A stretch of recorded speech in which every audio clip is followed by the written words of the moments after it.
been crocheting for a couple of months now, and I've tried quite a few different yarns. At the beginning, I didn't spend a lot of money on yarns. I just picked a couple of them that, you know, feel soft and just try it. But after a while, I kind of get a better sense of what yarn works better as a beginner. So let's talk about it. If you want to crochet animals, it's very easy to pick up these blanket yarns.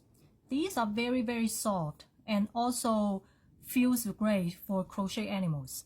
But because they are thicker, it's not the best to be handled by beginners. You can easily get lost in the stitches and not sure what you're doing. The good thing is, once you get a hang of it, using these can save you a lot of time because they are thicker and make the same size of things. You actually need less stitches than smaller yarns.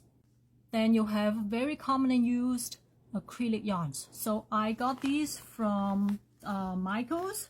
These are Craft Smart.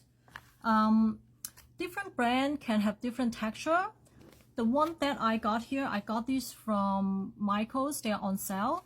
But if you pick up a different brand, so the Burnett brand feels so much softer on the touch. These are great to do all kinds of things. It's easier to handle. These are probably best for beginners. You can make granny squares, you can make crochet animals, you can make sweaters, all kinds of different stuff.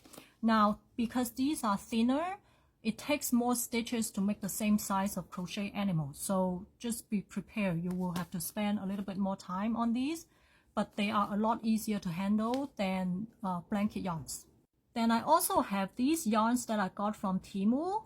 I don't even know what their material is, but they are a lot thinner and it's very soft on the touch. These are great for very small things. If you do micro crochet or